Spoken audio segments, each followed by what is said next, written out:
Baik, selamat pagi saudara sekalian.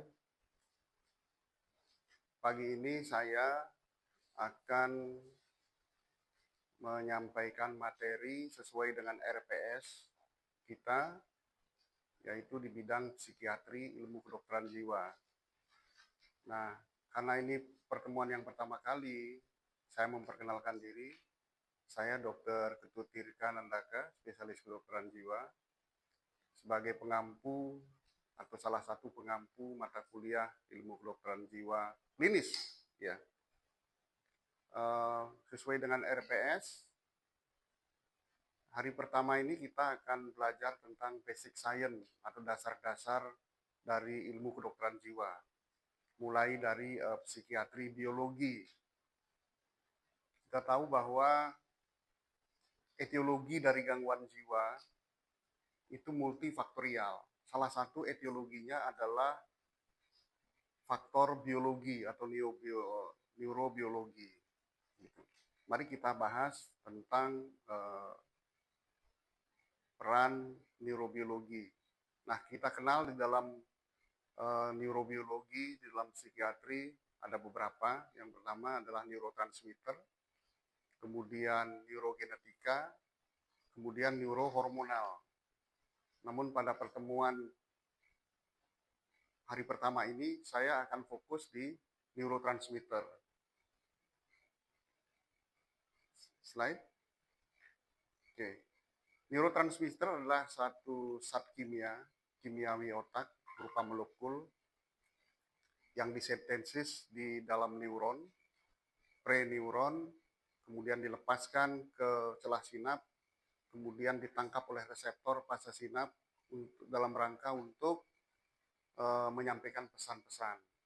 Ada beberapa jenis utama neurotransmitter di dalam otak, yaitu neurotransmitter amin biogenik yang terdiri dari katekolamin, indolamin, kemudian asetilkolin, dan histamin, seperti yang tampak pada slide ini. Nah, katekolamin terdiri dari dopamin, noradrenalin yang disintesis dalam asam amino tirosin. Sedangkan indolamin sendiri adalah contohnya adalah serotonin yang juga disebut sebagai 5-hidrotriptofan. Sedangkan asetilkolin dia merupakan neurotransmitter juga amin biogenik, begitu pula histamin. Tentu saudara-saudara sekalian sudah tidak asing lagi dengan istilah asetilkolin dan histamin karena pelajaran ini sudah kalian dapatkan ketika ilmu kuliah ilmu kedokteran dasar, ya, pada blok neurobehavior. Masih ingat? Jadi asetilkolin, histamin, katekolamin, indolamin. Next. Baik, selanjutkan. Neurotransmitter selanjutnya adalah neurotransmitter asam amino. Ada dua jenisnya, yaitu yang bersifat excite, yaitu glutamat, dan yang bersifat inhibitor atau inhibisi adalah GABA. Jadi saling bertolak belakang ini. Nanti kalian akan belajar peran atau cara kerjanya benzodiazepin itu adalah di GABA. Jadi pada cemas, karena peningkatan aktivitas dari glutamat, kemudian menurunnya aktivitas GABA sehingga terjadi kecemasan, sehingga rasionalisasi pemberian benzodiazepin pada cemas. Gitu kan. Kemudian sedangkan neurotransmitter peptida berperan sebagai neuromodulator dari neurotransmitter lainnya. Ya. Slide. Oke. Slide. Next. Nah, kita lihat di sini neuron yang bekerja melepaskan neurotransmitter dan bagaimana kerjanya. Kita lihat bahwa neuron presinap, neuron pasca sinap, itu ada celah sinap.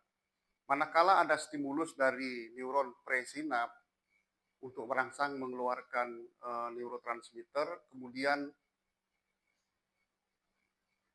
mengarah ke neuron pasca sinap, ini yang disebut dengan proses neurotransmisi. Slide. Oke. Nah, apa peran neurotransmitter di dalam gangguan jiwa? Nah, kita ambil salah satu model adalah pada kasus schizophrenia. Schizophrenia, yaitu sistem dopamin. Masih ingat sistem dopamin itu ada berapa? Ya, 4 ya. Ada sistem mesokortek, sistem mesolimbik, sistem nigrostriatal, dan sistem tuberoinfundibular. Itu adalah sistem dopamin. Next, kita lihat gambarnya dulu.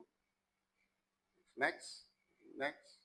Nah, ini kita lihat bahwa sistem dopamin itu jarasnya atau pathway-nya itu ada 4. Jadi nukleusnya itu berada di ventral tegmen area batang otak atau brainstem. Yang pertama menuju ke korteks yang disebut dengan mesokorteks, kemudian menuju ke limbik disebut dengan jalur mesolimbik, kemudian menuju ke nigrostriatal yang disebut dengan jalur nigrostriatal dan tuberoinfundibular gitu. Nah, kalau saya mencontohkan schizophrenia. Dalam schizophrenia itu ada namanya gejala positif dan gejala negatif. Gejala positif seperti contohnya halusinasi, gaduh gelisah, bicara melantur, logore, itu merupakan gejala positif dari schizophrenia. Itu akibat dari hiperaktivitas sistem dopamin di mesolimbik. Mesolimbik, seperti itu. Ya, nigrostriatal juga seperti itu, tuberoinfundibular dan mesolimbik. Dari sini ada pertanyaan? Saudara sekalian, ada pertanyaan mungkin? Ada pertanyaan, 1-2 pertanyaan dari apa yang saya sampaikan? Ya, silakan.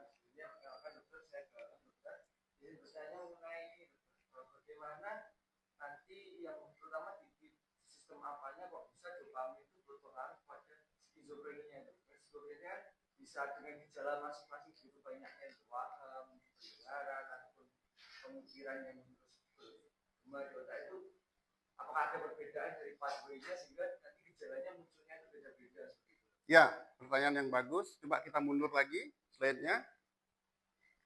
Ya, stop.